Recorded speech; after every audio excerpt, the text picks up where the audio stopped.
Welcome to Money Talk with Michael. I'm Michael Eastham, president of Fellowship Financial Group. Money Talk with Michael is our weekly broadcast where we answer your questions about finance, investment, retirement, and all things related to money. Remember to send in your questions to the email listed in the description box below, and you might hear your question answered on the next Money Talk with Michael. I'll turn 65 in a couple of months, and I'm trying to decide whether to use a Medicare Advantage plan or buy a supplement. The commercials all sound so good, but it is very confusing. Can you give me any advice on this? Is there an easier way to compare them and make a good decision?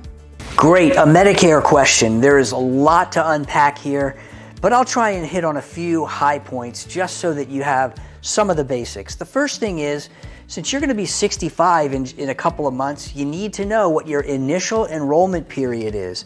That's a 7-month window. It's the 3 months before you reach 65, the month that you reach 65, and the 3 months afterwards. That initial enrollment period means that you've got to sign up for Medicare just so that you have your name in the hat. And it doesn't really matter when your birthday is. It's the entire month of your birthday and those 6 months surrounding. So that's very important. Now, some people are just fine with a Medicare Advantage plan. Other people hate them. The commercials are usually about Medicare Advantage plans because they have lots of goodies associated with them. Gym memberships, dental, vision, free rides, and grocery delivery, all of those goodies. Plus they have celebrity endorsers that none of whom have Medicare Advantage, by the way, just on a side note, but it can work very well for a lot of people. It can be very enticing. Medicare Advantage can be very low cost, and it can be free in some cases. So take that into consideration, but also realize that with a Medicare Advantage plan, you're going to be stuck with certain doctors in a particular network.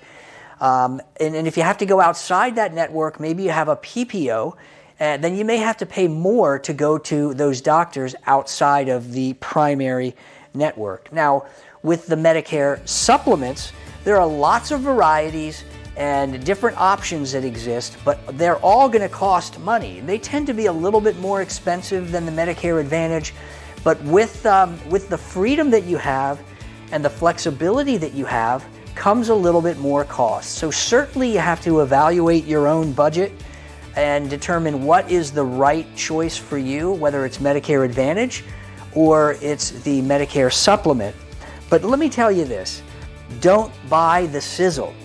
Make sure that you understand both so that you can make an informed decision. And the best way to do that is to talk to an independent Medicare professional, somebody that knows both sides and can at least give you the information to make a good decision for you and your family.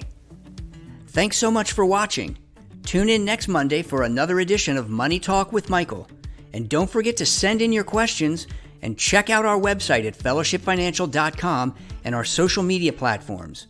And if you'd like, you can schedule a 15-minute complimentary call to get your specific questions answered.